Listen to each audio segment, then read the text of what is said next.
We're about to see a very rare version of Mercury moving through the sign of Aquarius, where he will not only conjunct Pluto for the first time in over 200 years, but he'll make a formation in the sky with the north node of fate in the sign of Aries that we last saw in 1987, 1969, and 2005 and 2006. Because this for the collective is pretty much connected to certain themes that repeat over and over again, we'll talk about what that means for the world, but think mass protest going on in the world. These are themes that keep happening when Mercury is sextiling the north node in the sign of Aries, but as well from Aquarius, we the people, but as well, we have this beautiful healing energy available to us with Chiron, the wounded healer conjunct the north node as Mercury forms during his February 5th to 22nd of the month transit as he forms that flow and creates a wedge to the nodes of destiny. This is going to influence your life in a very rare way. You'll have to go back to 69 to see exactly what was happening then. And most of us weren't alive or old enough to remember. And that's how critically important this time is. Well, we're going to talk about your sign. And I want you to listen for your rising sign first. It's going to likely be the most accurate delineation. Then you can listen for sun sign, especially around career matters and purpose, moon sign around home and mother and nest and safety. You can listen to all three. Hey guys, if you're new to my channel, welcome. I hope you're enjoying this kind of content from me as you're one of my regulars. If you are new, you can try me out by hitting that like button, subscribing, and hitting that notification bell. I put out about 25 to 30 videos every month. Everything is usually an all signs delineation, so you can get some personal, time your best life guidance and navigate your life using astrology as that navigational tool. And by the way, did I say my name is Lori Lothian and this is the Western Tropical Zodiac, and we're using whole sign houses. I love the fixed stars and the minor asteroids. Okay, so we're going to talk now about what it means when Mercury is in Aquarius as a general theme.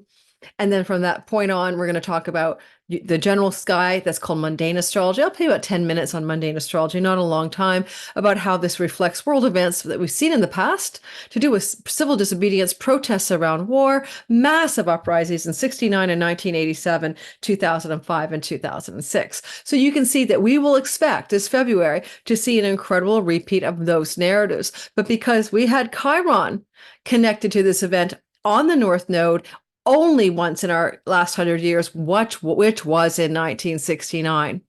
This is going to remind everybody of the massive protests against the Vietnam War that happened then. Get ready for a rinse and repeat. We all know what war in January 2024, people will be protesting. If you don't, you've got your head under a rock. So I'm not going to even name the name and get a bad strike on this stupid platform that algorithmically punishes that kind of content about subject matters that advertisers prefer not to advertise for. So my ad revenue has gone down since I've talked about world events, and I make my living that way, guys. It's part of how I create content, and I pay for my time using ad content revenue. So sorry about that. I'll have to give you code words for the things that we're talking about. Now, one thing I want to say is that I'm excited. I don't mind Mercury forming a wedge to the nodes of fate with Chiron there. This is going to offer us a profound healing in the collective psyche around the matters of war and peace. Libra, peace and harmony, balance and treaties, which is a sign that belongs to Venus, and Aries, where the North Node sits, war, ambition, aggression, conflict in its darker shadow side. It was during an eclipse in Libra on the ascendant of the nation of Israel that caused the beginning of this conflagration, as well as Mars on the South Node in Libra as well in October and late September. This stuff was easy to see that something was going to happen in the world that broke away from peace, that led to a loss of peace. Mars, South Node, Libra, leaking the peace, letting go, surrendering, letting it go down the drain. So maybe something better can happen. Let's only hope. But where in the world that would happen required looking at all of the rising signs of nations around the country. So I, for one, wasn't investigating that, but a few astrologers had noted that this could be a problem in the Middle East. Now, one thing I would say is that in your own life, it's not about war and peace. It's about harmony, balance, and it's about where you want to go for it. Seize the day, carpe diem, put your energy, drive, and determination into effect in an Aquarian manner, right? So Mercury in Aquarius has a particular vibe. He's very Spock in Star Trek. He's very level-headed and cool-headed. He's good at coming up with ideas for the collective and the group. He has a connection to the word groups people, society. That's where we get the protests, right? He's flowing to the North Node, amplifying Chiron, the mentor of the warriors of the ancient world. Indeed, the noble hero, mentor of the heroes and warriors of the ancient world, who declared, "Thou shalt not kill unless absolutely necessary." So when we see Chiron in a connection to Mercury, and Mercury in the place of groups of people who doth protest loudly, we're going to see that uprising yet again. Now, Mercury does more than that as he moves through the sign of Aquarius. He's very, very busy. He conjuncts Pluto for the first time in over 200 years as he steps across that threshold February 5th. Then he gets sort of half-ass entangled in an Aquarius new moon on February 9th.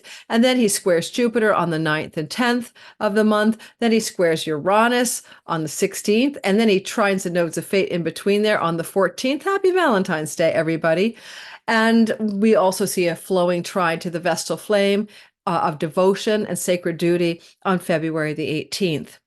I'm not going to talk about each of these events, so we'll be here for 2 hours. If you're not into my channel yet, get ready, because every Monday I put out a week ahead video and I describe for each sign the major transits of the week. And those elements that I talked about, with Mercury doing squares to Jupiter, squares to Uranus, trines to the Vestal flame, conjuncting the asteroid Hermes as well on February 9th, I will delineate that stuff for the week ahead. Rather than do that all here, my focus will be on two things: Mercury co-joining with Pluto on February 5th, and Mercury trine the North and South node involving Chiron, the wounded healer, on the North node on February 9th and 10th. And those two areas will be my focus for your sign. Okay, so that's where we're going to delineate this today in this video that's being recorded for my Patreon community on January the 29th. They get everything early access, ad-free, before the general public, and the lowest tier at $5 a month gives you that perk plus a monthly Zoom meeting with me. And so if you like ad-free early access content and want to get together on a monthly call with me, and I teach and I share stuff and I do readings and we do a lot of stuff together, check out Patreon in the description box below. All right, so let's start off by talking about one thing: Pluto. Pluto in Aquarius is not seen now for 240 years. Like, go back to, like, the end of this, like the tail end of the American Revolution, the beginning of the forming of the state, as well as bundling into the French Revolution. So anytime we see Pluto in Aquarius, we see revolutions. I have a whole Pluto in Aquarius video ×2 that I did this year. Go check that out with Adam Ellenboss of Nightlight Astrology, and also my own video. Both of those are in my Pluto playlist, and you can listen to last year's Pluto in Aquarius. But just say Pluto in Aquarius incites rebellions and revolutions anyway. All right, anyway. And now we get that Mercury bit, connecting to times that we've already seen revolutionary protests and forces of mass uprising. So we're going to be doubling down on that. This is going to make it even more intense in some ways than 1969.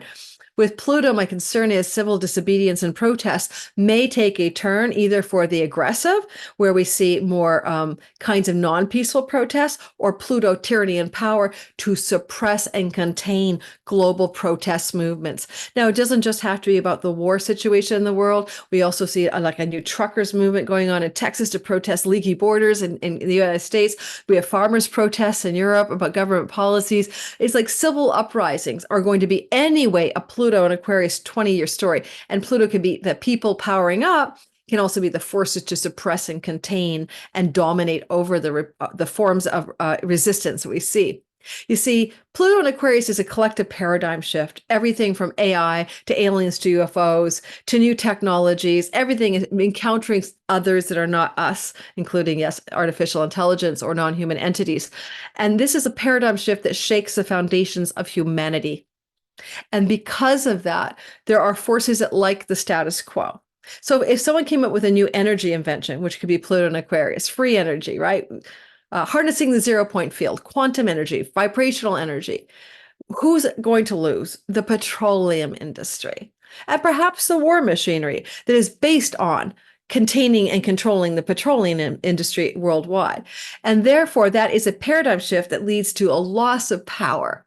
If we have new healing technologies that don't involve drugs and medicines, that will shake the foundations of big power and big pharma. So there will be control and suppression in the next 20 years of those factors to keep everything as it is. So existing power, Pluto structures over people, Aquarius, can be continued. Don't worry, Pluto will not allow that, because Pluto also disrupts things.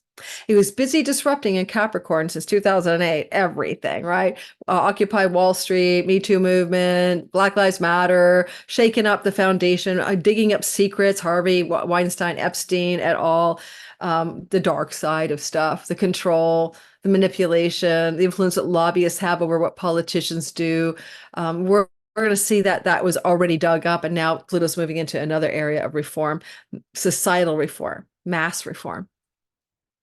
So when we go into that Pluto story and we back it up, like that's the backdrop from which Mercury is moving into the sign of a tropical Western Aquarius, we can expect that this is going to be like 1969 Vietnam protests and moratoriums. I'll share that in a minute, on steroids. People may vote with their dollar. There may be, what do you call it, economic votes, like when you don't buy somebody's product, or you know, abstain from trade with them, trade sanctions, sure, but more than that, like you know, when you want boycotts and things like that, the people protesting with their labor, with their money, with their spending, because just sticking up a sign and walking down the street doesn't seem to work half the time, right?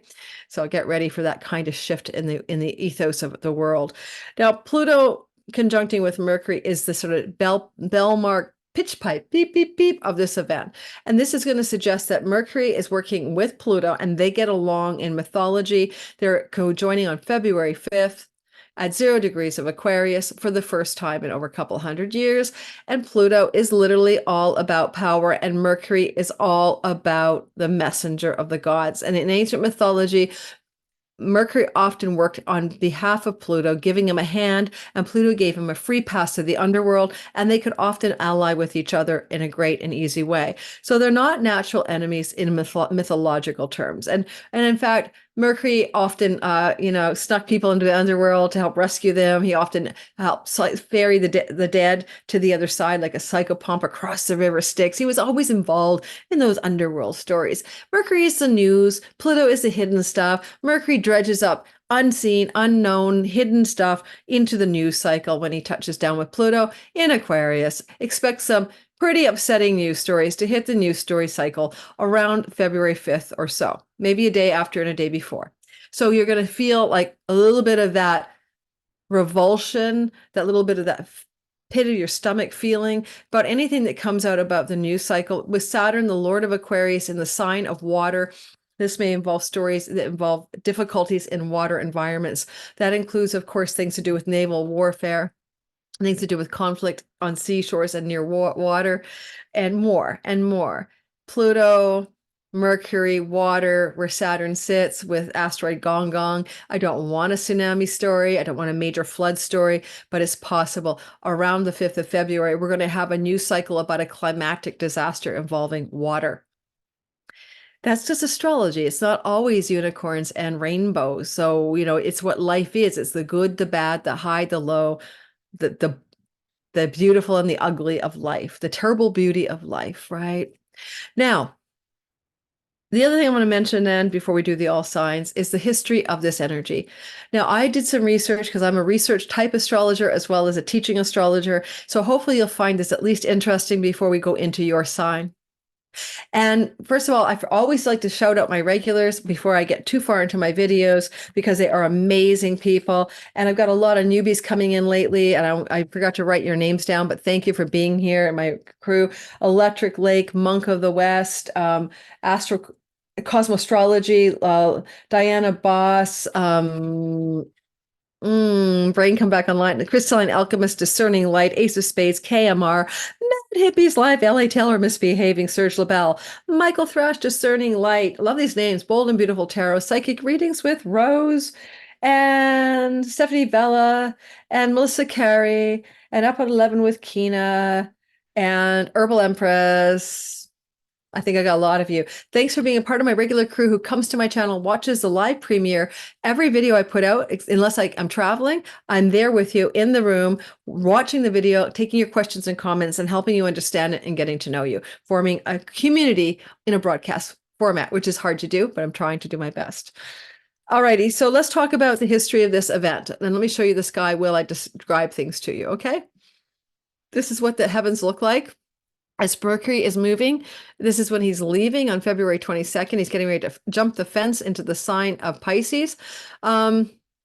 I think I need to cue this for us so that we're going to talk about the historical events that happened when Mercury was flowing in a sextile to the North Node in the sign of war, Aries, conjunct Chiron in 69, but without that conjunction in 69, in 87, 2005, and 6, those 2 years. These are times in your life, my life, and the world that this has happened before. So it's sometimes nice to look back in order to make predictions by looking for pattern recognition, right? So, as you can see, Chiron and the North Node are together. Let's move this back to the beginning of the story, but let's move back to what I really want to talk about. So we really want to discuss that Chiron is here, the healer, the wounded healer, the one who mentored the heroes and heroes of the world to be noble warriors, war wounds inflamed, right? Wounds around war, inflamed by the Chironic wound, North Node, lack of peace, South Node in Libra, ascendant of Israel over here, FYI. It doesn't get any better. Eclipses through that part of the sky all the way through, waning by spring of 25, but all the way through to the fall and spring of this year and fall of next year. There's a lot of pummeling in the ascendant of the nation of Israel.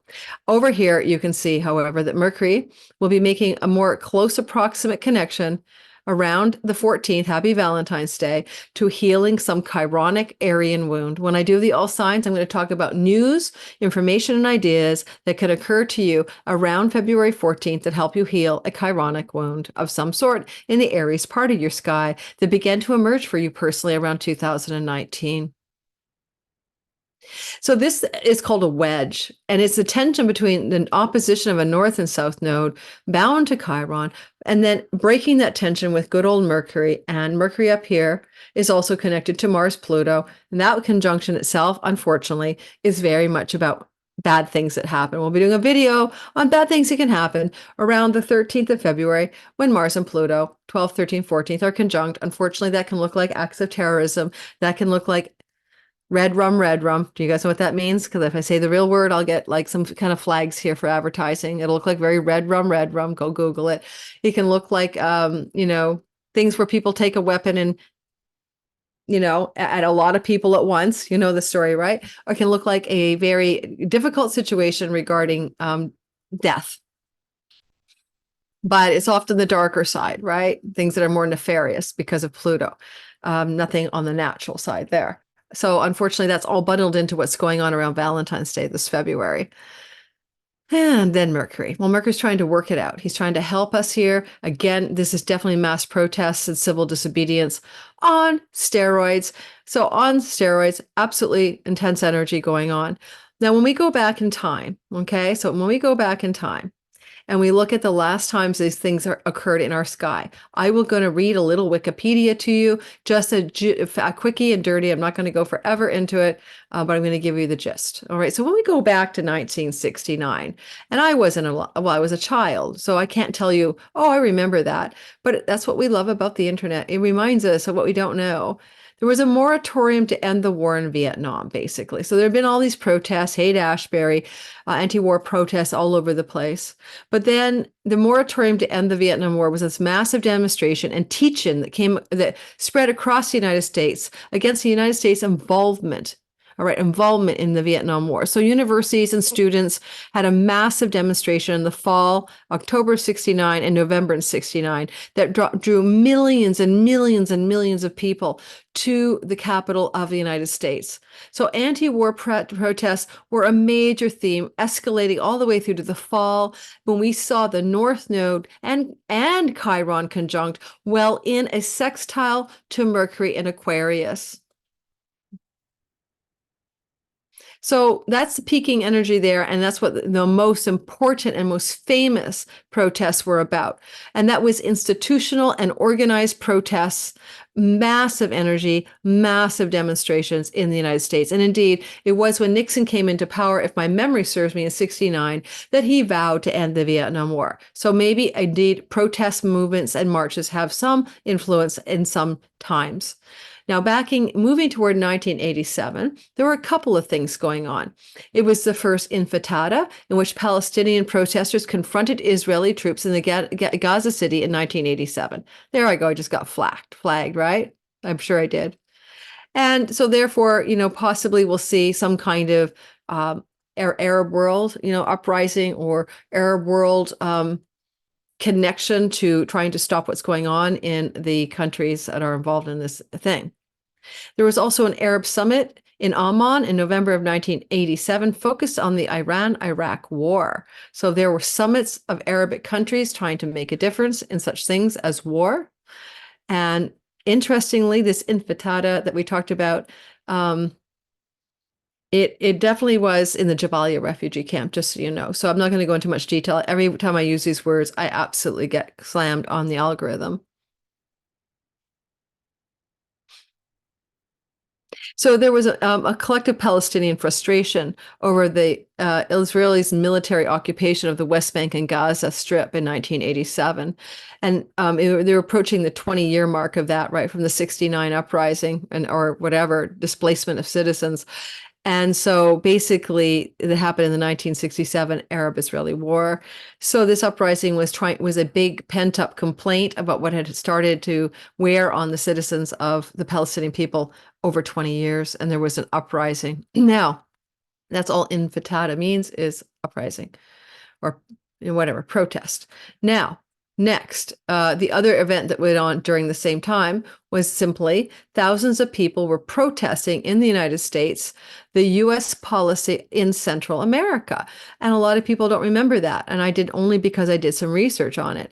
So we had protests against government policy by thousands of demonstrators, often representing churches and organized labor, and they marched through the streets of Washington to protest the American policy in Central America. And the Reverend Jesse Jackson, who an unannounced candidate for president, spoke to the crowd on the steps of the Capitol, criticizing Reagan and his administration. So that is a New York Times story I was reading. You're going to see more of the civil disobedience and protests throughout the United States and the world at large around things that have to do with policies around military and war actions by different governments. Now, what about 2005 and 2006, the last time the sextile to the south and north node happened? So in 2005 and 2006, there were massive protests against the war in Iraq by mostly U.S. citizens. They were definitely against what was going on there, having their people, the boys and the young men stuck over there, being killed, whatever else. So you saw, again, war protests. This case was U.S. involvement since 2003 at that time in the Iraq space. And then bang, we have 2005, 2006, uprising, civilian protests against that war. But we also had another thing happen in 2005, and that was the Lebanon War. Now, this war was an interesting time because it was the reaction of Hezbollah and the Lebanese contingent that was pro-Palestinian against what was considered difficult circumstances because of the Israeli way of handling the situation, like repression, etc. I'm just going to read a wiki one because I am not an expert in this matter, but it became quite the kerfuffle in 2006, right? When Mercury was flowing to the North Node from Aquarius in the sign of war in 2005 and 6. And here's what was going on here. Basically, this is in 2006, the Arab League, in the words of Saudi Arabia's foreign minister of Prince Saudi Al Faisal, called Hezbollah's attacks on Israel unexpected, irresponsible, inappropriate. Ringing any bells, guys?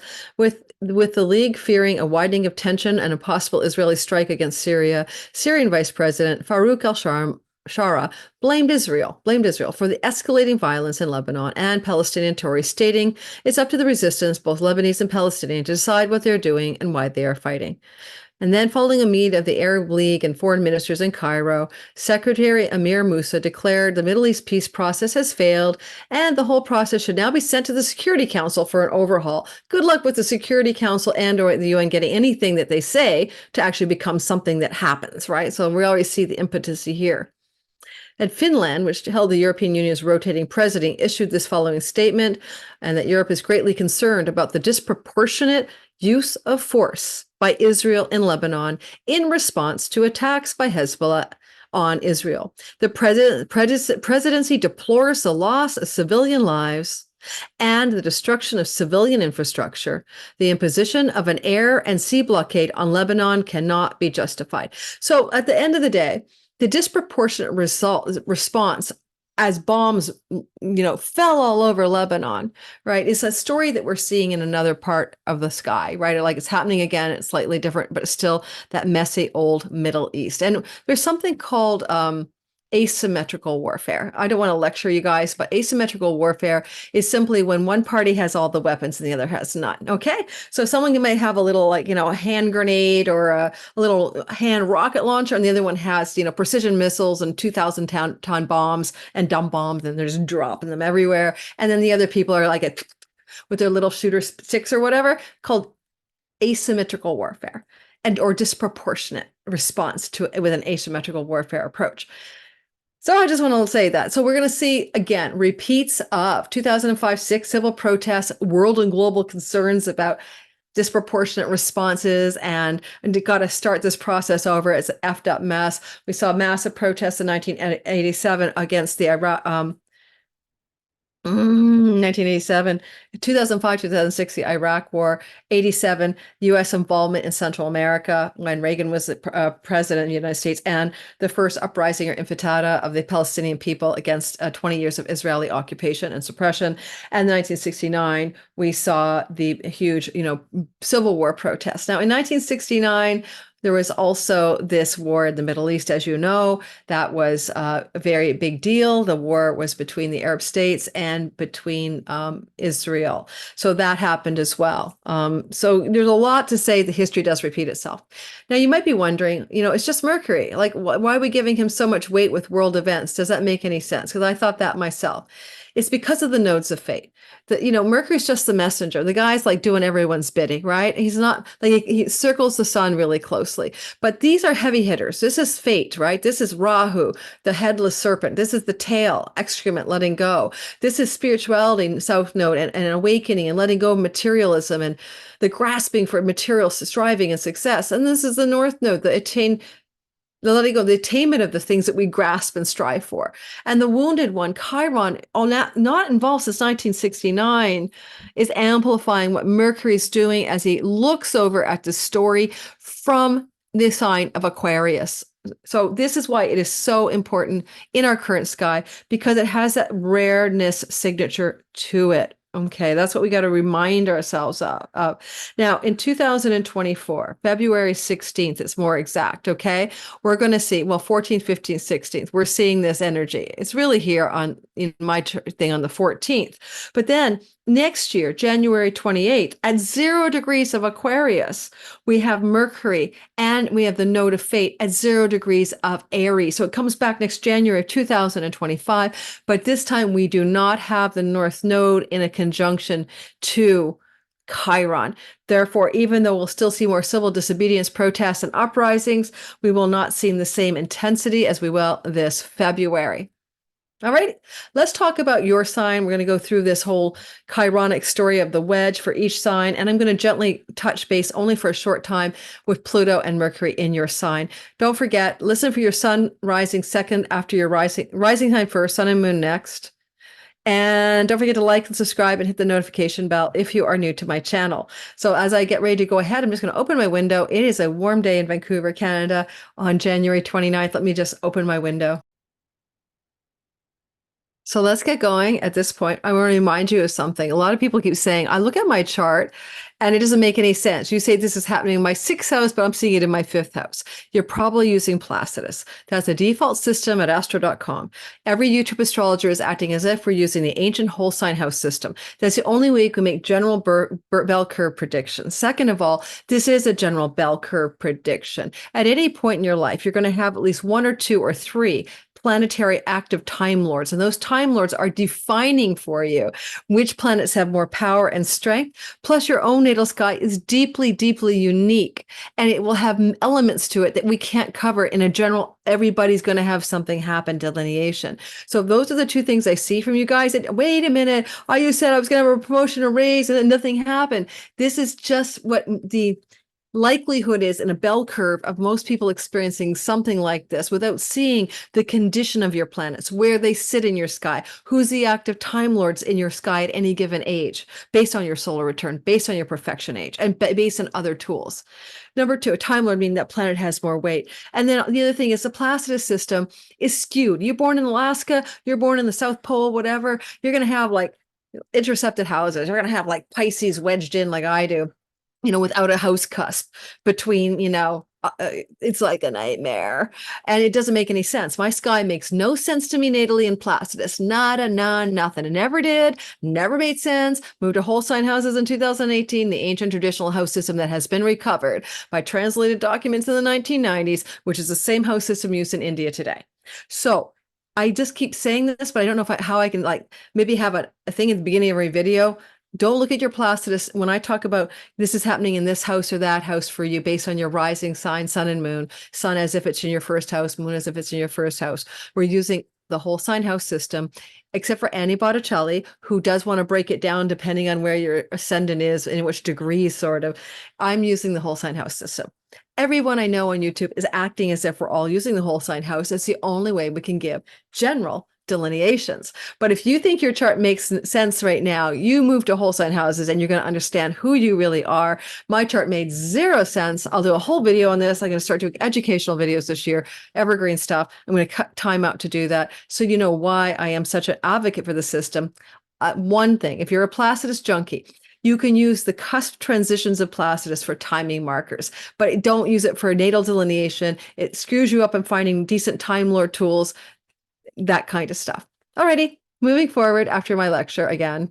The reason I'm giving you that lecture now is I got a couple of messages coming in as I was taking a water break about my latest video, my week ahead video on Monday the 29th, asking me these kinds of questions. I do read all my comments and all my questions by you guys, and I try to respond as much as I can. So here we have it. We're going to talk about this sky story, and we're going to go through each sign, and let's get started with the Aries sun, moon, and rising sign people. Let me get that chart cues to roll away as a whole sign house chart. And that caused a little bit of a kerfuffle. So let's go back to sweet Aries and get Aries back on the horizon line. The ascendant represents your eastern horizon line at the time of birth, as it lines up to the symbolic sky of Western tropical zodiac. Yeah. Okay. So here we go. So if you are an Aries sun, moon, or rising sign, the narrative here is simple. Mercury moves through your 11th house on the yearly. And this time around, however, he conjuncts Pluto in Aquarius.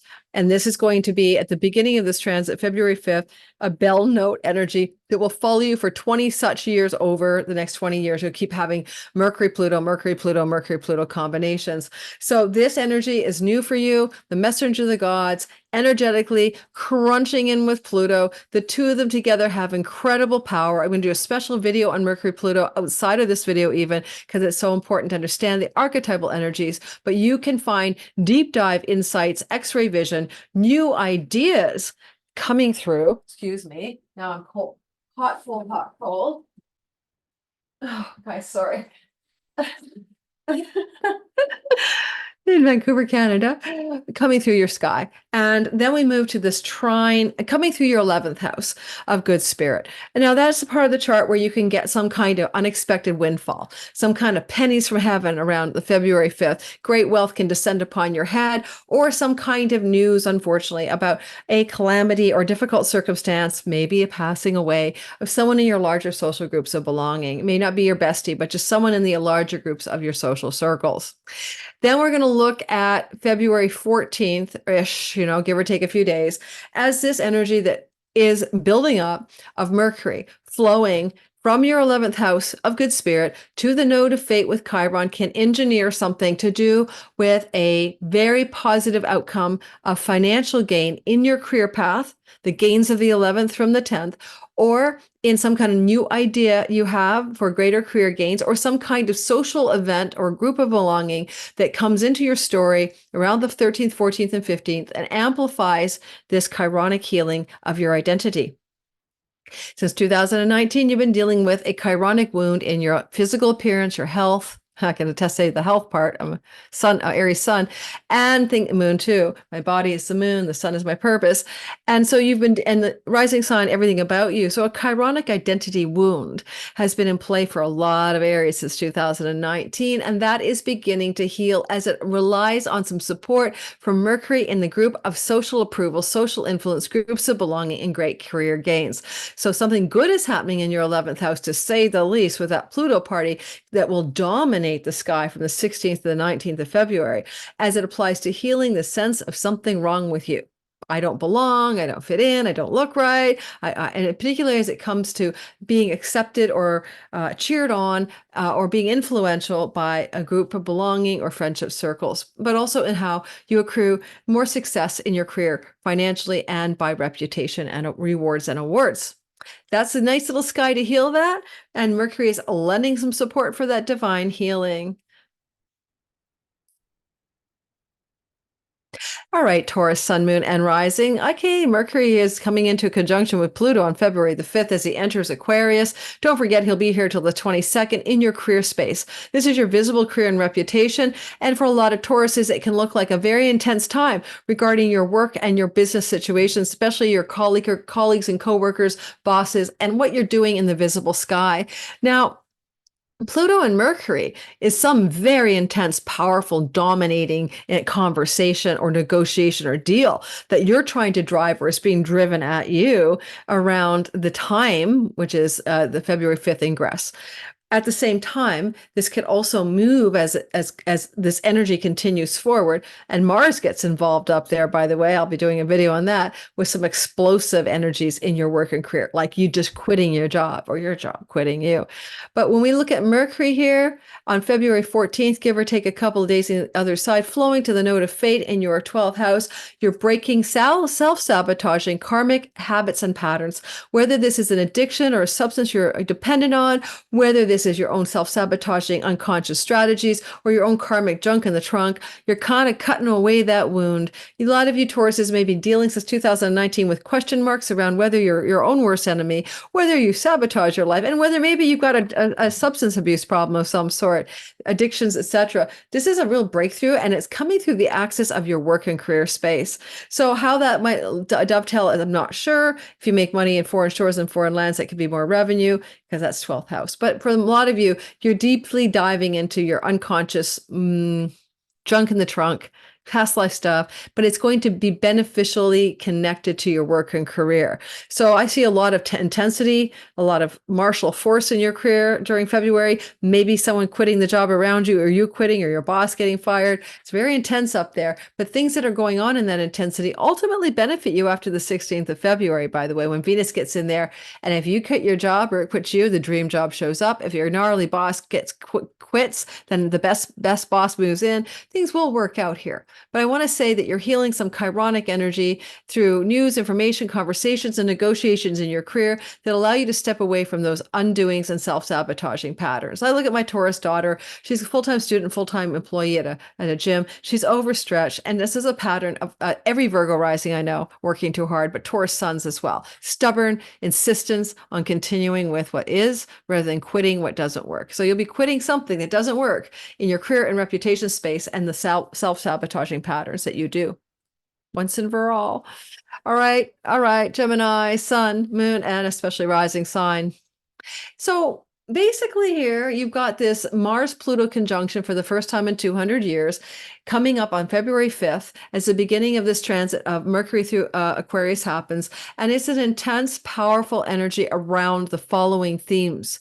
You powering up around the words international, visas, travel, book publishing, spiritual faith, belief, and philosophy, wealth and luck, third marriages, things to do with courts and legal matters, and things to do with academic and university college type environments. All of those themes are where Mercury is plowing through here the 5th of February to the 22nd. Now, Mercury loves to travel, protector of travelers on the road. And you may find that you get a trip opportunity coming through here, especially with Venus following up on February 16th. There's a beautiful opportunity for international destination getaway or trip for some reason, or you get accepted at your favorite school or whatever. But before that happens, Mercury will be moving toward that flow to the node of fate and the chironic wound of the 11th house. So the 11th house wound can be a wound of not belonging to larger groups of social circles. The chironic wound can be something to do with feeling like you're not aligned with the career gains that you have. You've got all this great gains of reputation and career and money, but you may not feel quite perfectly on purpose yet. Or the chironic wound in the 11th house can be a wound around some kind of difficulty with an elder sibling. And that has been prevailing since 2019. And now we're trying to turn the corner on that healing, especially with the North Node Chiron conjunction. A whole video coming out just on that, but I have one out already. Go check it in my playlist of big 2024 transits. And so Chiron and the North Node are looking over, or Mercury's looking over at them from the ninth house. This can be a movement towards some spiritual philosophy that allows you to heal within a larger group of belonging, joining a church, joining a mosque, joining a meditation club. This can be some kind of news or information from the publications world, like you got a book publishing deal that opens up a corridor of you and a sense of satisfaction in the way you influence networks of groups and other people. Or someone may step up, like almost like a favor or from a friend or an ally, in order to present you with the word international opportunities for your career, things to do with university and university settings, or book and book publishing settings, or international travel settings. It's just funny because today I just recorded, I have a progressed sun in Gemini, and on the 29th, I recorded an amazing interview on the podcast show of Catherine Plano out of Australia. What an amazing woman. And this very much speaks to this kind of energy of getting an international friend in a place that wants to support your work and make you more successful. I think that also Mercury up here, he does do ideas, and this is a very powerful house for, spiritual philosophy. So some of you are having some new ideas about your spiritual philosophy, breaking through around February 14th, give or take a few days, that heals some kind of long-standing discomfort in your groups of belonging and your friendship circles, and even maybe in your career gains and how they are accrued, how they are created. I think I had my screen on small size. Sorry about that, guys. And then we have February. Then we have Cancer, Sun, Moon, and Rising sign. So Mercury now with Pluto February 5th, but in Aquarius till the 22nd, is in your house of chunky money. Pluto, Mercury is definitely a financial story here. Pluto is about wealth and power. Mercury is about commerce and commercial stuff. Now, because they are flowing, by the way, to the South Node, a lot of you are looking at a time in your life in the next year or so that you may want to move away from a home or sell a home. And this Pluto Mercury energy in the eighth house is one of two things. A financial opportunity regarding real estate can open up here, as well as career success and healing of your career, but also a potential Mercury news, Pluto secrets revealed to you. So watch out for the little hot spot in the sky around February 5th or 6th, where somebody may be dispensing a hidden secret from your family of origin or from your marriage type partner. And it may be a very difficult one for you to ingest, because when Mars gets there a bit later, around the 13th of February, then just after Mercury ingresses, then we have cutoff energies, separation and severing in your monies you share either with a spouse, inheritance monies, or monies in general, like the ones you have in the stock market, your 401k, your RRSP in Canada. Now, on the other hand, as Mercury is moving through your eighth house now, all chip and cheery as he gets away from Pluto, he flows in the middle of the month around Valentine's Day in a lovely relationship to Chiron in your 10th house of career and reputation. I'm wondering if you guys know that maybe you've been struggling to find your true purpose in your career space since 2019, or to feel completely in alignment with your talents and gifts and what you are here to offer the world. And even some of you may have had some damage to your reputation since 2019. And here comes the chironic wound to be healed, as it may be temporarily inflamed, just a smidgen around the Valentine's Day, give or take a day. But then I think that Mercury wants to heal some kind of wound coming from a place of your longer range treasure chest monies.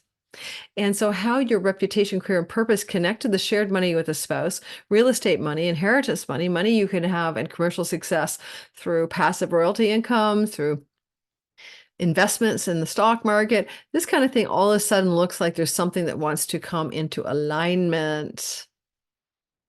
And it ultimately benefits your success over the next few years in your career.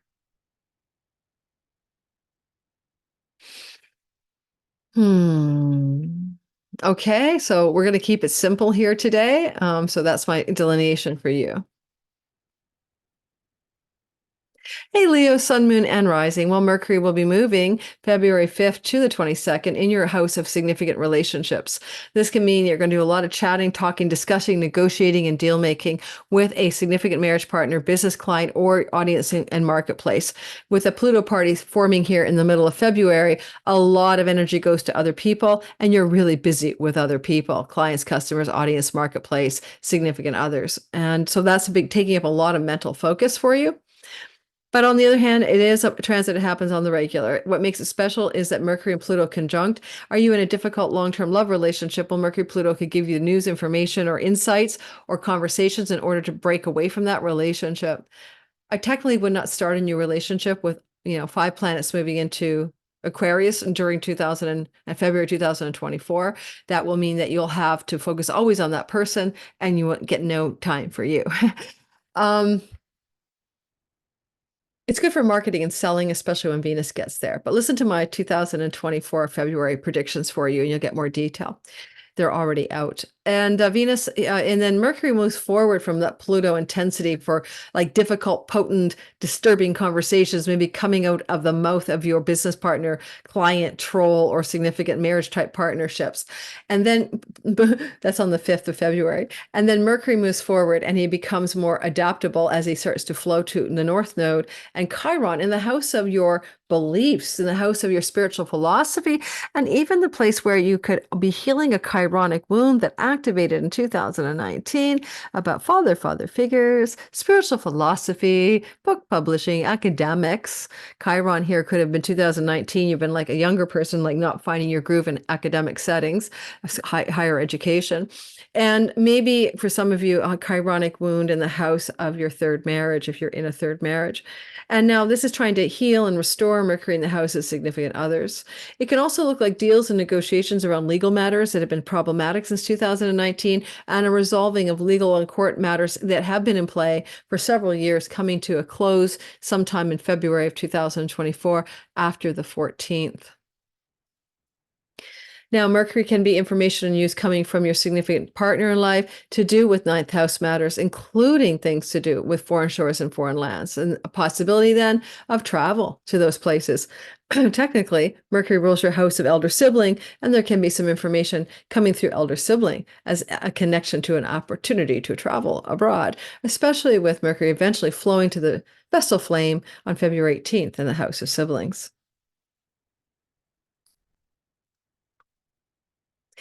Okay, Virgo, sun, moon, and rising sign. So this is a Mercury transit through your 6th house that happens on the yearly, and this is happening between February 5 and 22nd. This is a good time for you to work on health and work matters, better health routines, new ideas for your work, and negotiating a contract or an agreement for a new job, especially around February 18th when Mercury trines the vestal flame. But in general, Mercury here allows you to come up with new ideas, to get your health matters organized, to do a lot of communication, a lot of writing, a lot of editing, a lot of texting and phone calls and emails regarding the work you do. Now, also, when Mercury's here this time around, not seen in a couple hundred years, is this conjunction to Pluto. Now, Pluto and Mercury, oh my God, it's an intense energy. Sometimes it's news and ideas and secrets revealed, but it's also power and ideas. It's also X-ray vision, and it's also a sense of Mercury wanting to go below the surface of your health matters or your work matters in terms of going deeper, new ideas, new clarity. And sometimes it's just death of, so Mercury Pluto could be the kind of end of some job that is kind of mercurial, in nature. Like you might be very much of service in this job.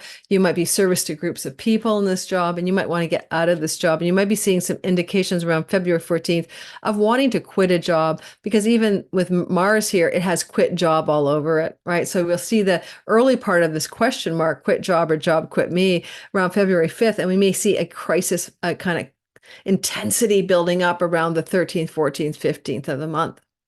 Mercury will, also, of course, flow to the node of fate in the house of chunky money. Now, honestly, you could get a chunk of money and say, I'm quitting my job, right? So an inheritance, a gift from a family member, something to do with some kind of unexpected like chunk of money coming at you, tax rebate, insurance payouts, but it's enough money you're going to go, phew, I think I'm just not going to work so hard, because you're trying to heal a chironic wound about the safety net of your long-term treasure chest that you've been feeling beleaguered by somehow, or money you share with your love and romantic and business partners, and it's been not quite meeting your standards or hitting the mark in a way that brings you a sense of satisfaction and safety since 2019. And the chironic wound is being amplified but healed around the 14th of February regarding those shared monies and resources and unearned income.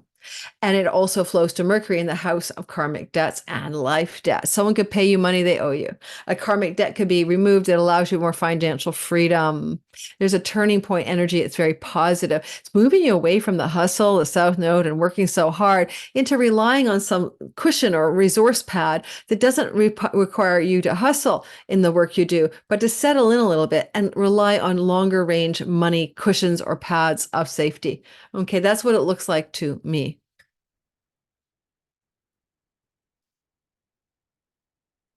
All right, if you're new to my channel, hit the like button. If you're one of my regulars watching the live premiere, don't forget to hit the like button. And if you have not yet subscribed, oh my goodness gracious, please do.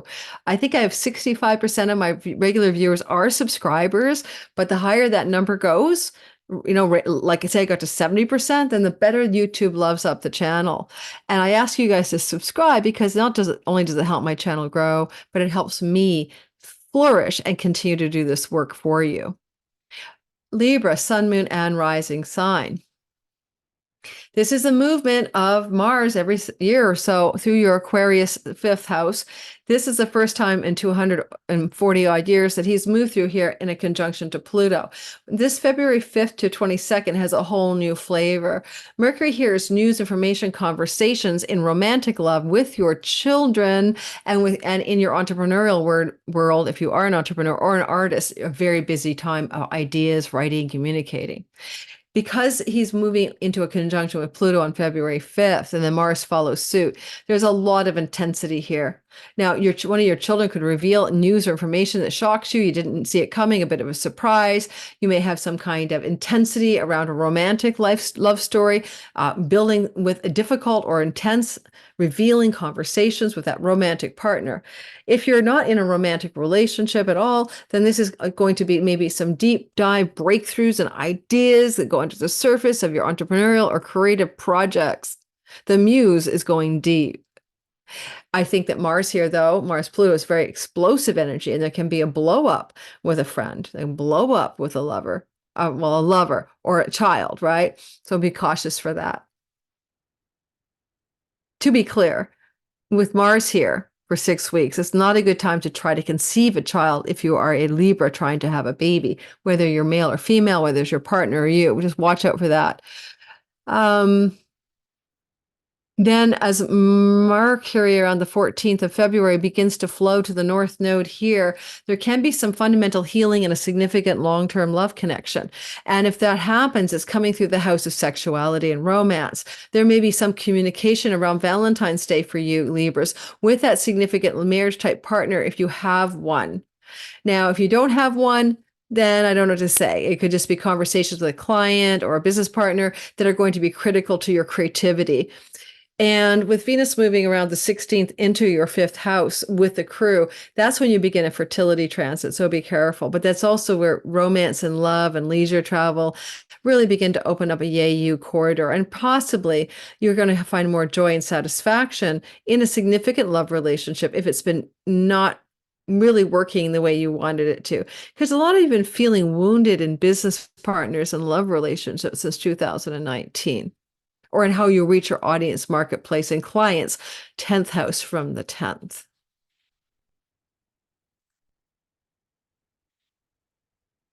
Scorpio, sun, moon, and rising sign. The movement of Mercury on the yearly through your Aquarius house begins this time on February 5th, all the way through until the 22nd, but this time it's with a Pluto conjunction not seen in a couple hundred years. And this is going to lend a new 20-year cycle of intensity around Matter's fourth house: home, property, real estate, mom and dad, ancestral line energy. Mercury Pluto can be wealth from your ancestral line busting through to you, especially with the sun there, suggesting from a solar figure, granddad, great uncle, father figure, money and wealth and property.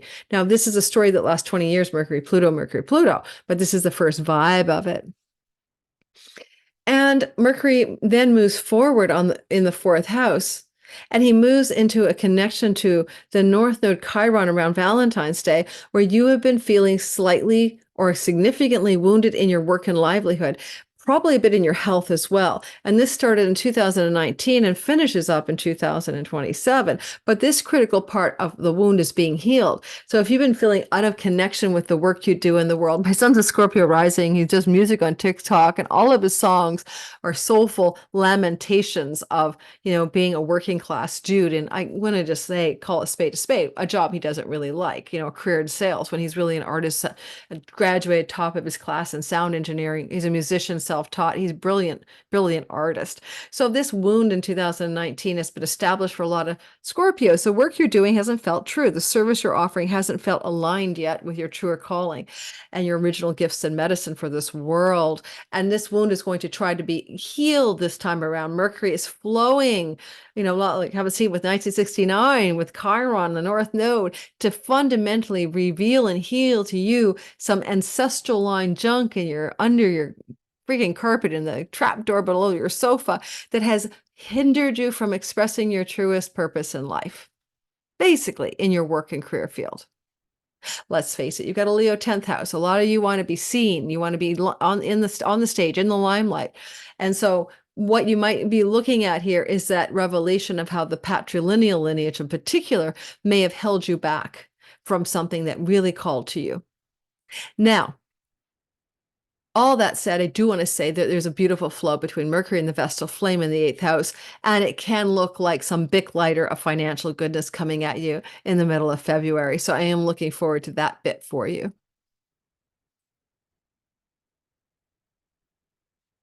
Sagittarius, sun, moon, and rising sign. This is the story of Mercury's yearly transit through Aquarius, but for the first time in 200 years, he's sharing the sky with Pluto. This is your third house of younger siblings, journeys and trips and travel that are short distances, skills, space, education and learning, or teaching, online world, social media, writing, scrying, divining, and oracles. Everything is down there in the fishbowl in which you swim. Again, I always credit Adam Allenbus for that lovely phrase. Now, look, it's so much junk in the trunk. It's a junk drawer of the zodiac. That cadent third house has so many meanings. But Mercury loves to write. And if he's coming through this part of your sky with Pluto, powerful writing, you can achieve some powerful writing challenges, opportunities, breakthroughs, whatever. This is good for that. This is good for communicating on social media platforms on steroids, especially when we get Venus there after February 16th. And this is really good for opportunities to take short distance travel, especially with Mercury and Mars here. Mars loves to travel. I would not indicate any kind of risky car travel or bungee jumping or anything dangerous out of vehicles. However, when Mars and Pluto are pretty close together between the 12th and the 14th, I would say don't do it then, okay? That could be an accident in a car or an injury from some kind of thing you're doing in the local neighborhood. But, here we have Mercury and Pluto. So what kind of new ideas, what kind of deep dive in your writing are you going for? What kind of deep secrets are being revealed to you by a cousin or a younger sibling that just rocks and shocks your world, but you need to hear it anyway because it's good for you. Don't forget there's a square between Mercury and Uranus, so shocking news can happen here too about your sibling, younger energies, or cousins, or the neighbor next door. Ooh, I hope it's not like they open up the neighbor's, basement to find there's a lot of bodies there or something. Now, Mercury moves forward to the Valentine's Day, give or take a day on either side, and he begins to flow to the North Node of Fate, which is a conjunct Chiron in the house of romance, sexuality, fun, play, pleasure, recreational activities, your skills and abilities you're born with, things to do sometimes with your children. Now, there can be a wound around having a child or your children in general ever since 2019, or around your romantic and love and sexual life since 2019. And you've been trying to heal that energy, trying to deal with it and heal it, trying to resolve it. And now we have an opportunity for Mercury, not seen since 69, flowing to the North Node Chiron in the house of your wounded romantic life, wounded joy, wounded fun and play and pleasure, wounded creativity, wounded inspiration. And Mercury says, I got it. I'll help.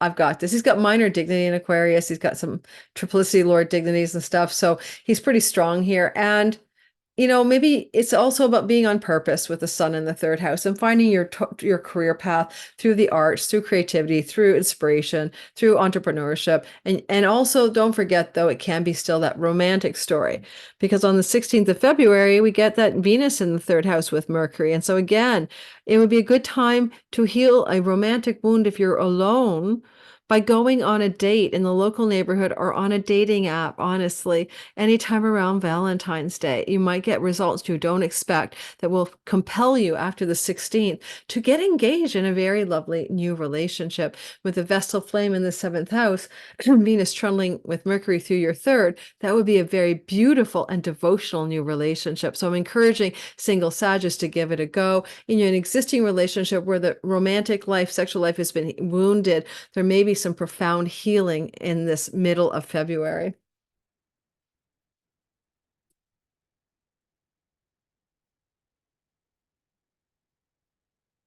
Capricorn, sun, moon, and rising sign, we have Mercury traveling through the sky in your second house.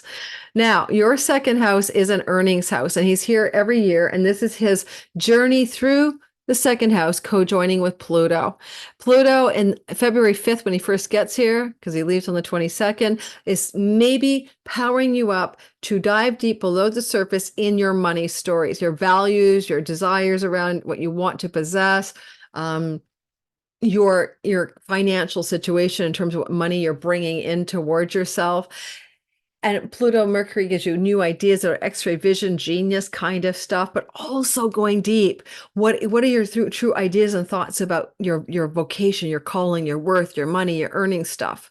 You're facing something pretty interesting around the 5th of February. And then Mercury continues to move forward. And then he moves into around Valentine's Day, that flow to the node of fate that has been connected now recently to Chiron. The Chironic wound since 2019 is about where your home is. Where do you live? Where's your true place to reside? Where's your safety, temple, sanctuary, nest? Where will you feel like you belong? And this North Node Chiron can give you an answer with Mercury's support. Somewhere this belonging may connect to work. You may find a connection to belonging through ideas or actions to do with things to do with commercial success, revenue streams, and flow of cash through your earnings story. Mars Pluto is coming into the story in your second house too, and that's very intense to do with something like you could quit a job, especially with South Node in the 10th, or if you don't have a job, you can quit a money path or a money story and let it go completely. It's very explosive here, though. It's very intense energy in your self-worth, self-value, and money second house of earnings. Don't worry, though, on the 16th of February, Venus enters that part of your sky and supports you to gracefully, resourcefully find better money stories to support your reality in a positive way. Mercury rules your sixth house of work and flows to the Vestal flame on the 18th of February. So honestly, with Venus co-present, you're going to find a complete solution to your earnings and money story or your health story as it applies to things that you ingest. Those are big stories coming through around the 18th of February from Mercury. But I would say that something big over the next 20 years is changing in the way you make money or the way you resource your physical wellness in this world for food, shelter, and water. Pluto here is going to revise and change dramatically your entire earnings story. There's a new way coming. But I think with Mercury's transit through here, you heal the home, not belonging in the home or what's my true home story once and for all. And Mars agrees. He's on board to do that with this Mercury transit. So, in essence, you may find, let's say in this year ahead, a kind of happy new home that you can buy or possess, or that you're financially settled in, and maybe a very lucky way, because Jupiter in the money luck house with Uranus and an exalted moon, by the way, on February 15th, indicates some potential money luck that allows you to home yourself at last in a positive way. And this wound of Chiron the fourth may not just be a physical home. I don't belong to my family of origin. I don't fit in. I don't belong to my local tribe, where I'm living. It's not my people. That kind of wound. Aquarius, sun, moon, and rising sign. I'm one of you. I'm a rising Aquarius. And we have this energy at this time.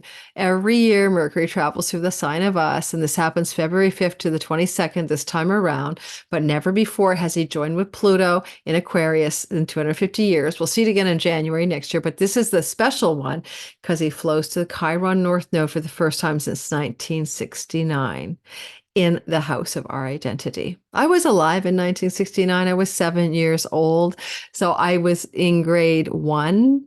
Okay. So I've experienced this energy, and it had to do with reading and writing. And I discovered my love of reading and writing.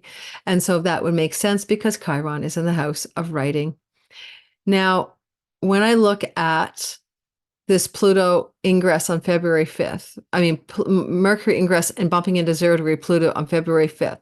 If you want, it's all in your control. It's happening in you, by you, through you, from you. It's a great idea to download a powerful new idea, to put forth a powerful message, or to communicate something to someone somewhere that's important, especially in the social media sphere. It's all in a sextile to your third house of writing and social media. You could harness that day to bake in a powerful, potent new idea or communication on February the 5th.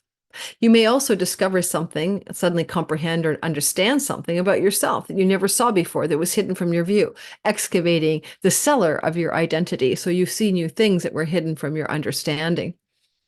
As Mercury moves forward and we come into the Valentine's window of time, this wound in Chiron's, transit here through your third house since 2019 has wounded you in relationship to neighbors, neighborhoods, cousins, younger siblings, things to do with journeys, trips, and travel. I speak to the ban on travel in Canada during the pandemic for those who did not take a medication. I was banned from traveling for more than a year anywhere in my country by plane or train. Isn't that insane? Or out of my country, trapped.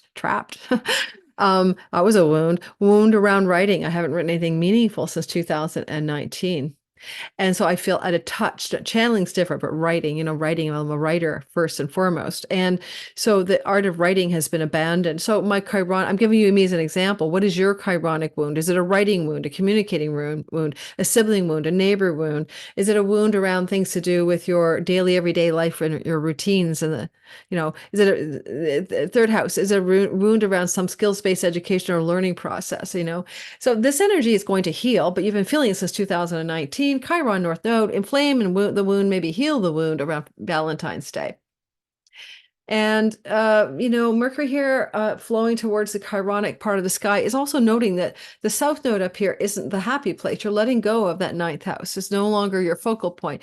Maybe it's time to release and surrender the academic world, the desire to publish books, the energy around things to do with balance and harmony in your spiritual philosophy, and you're letting go of some ideals or spiritual philosophy or religious beliefs or something like that. Yeah, but you're moving into the house of the goddess, which is synchronicity, divine feminine, serendipity, reading the omens and the portents in the divine flow of the daily life. In the matrix, you're looking for the glitches, and that's where you're getting your juice, not from some dogmatic script of a Bible or a Quran. No, you're like going down into the goddess house where you want to know what's real and true in the daily with the synchronicity and all of that. But your woundedness is being healed here.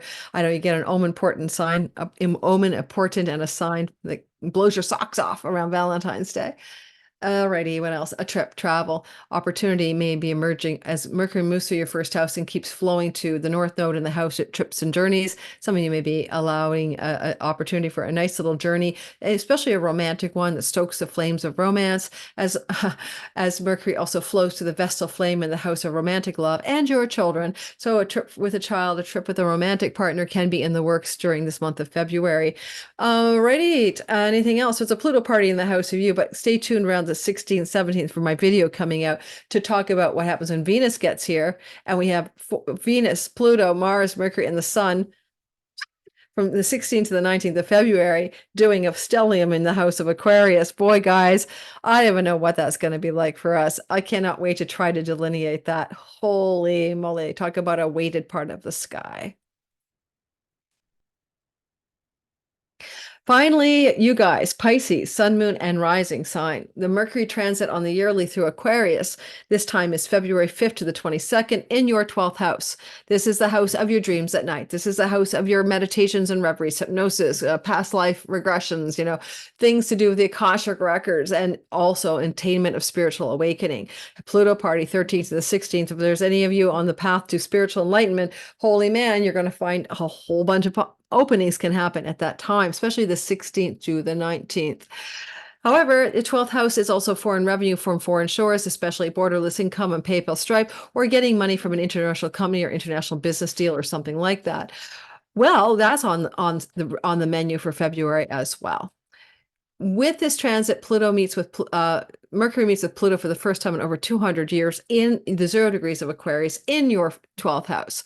A powerful communication or communication from a wealthy or powerful person in a far off foreign land or place. That's one possibility coming through February 5th or so.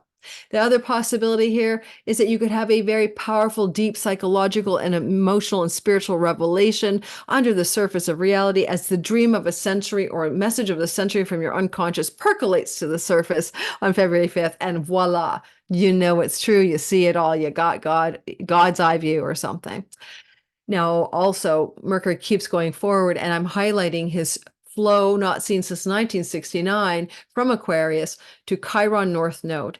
Why, Pisces, are you in a state of chironic woundedness around your earnings and money and possessions, values, resourcefulness, and self-worth since 2019? Because most of you would say, yes, you are. The only other thing is you don't like your face and you feel wounded by your appearance, your teeth, or maybe around things that you're ingesting and eating.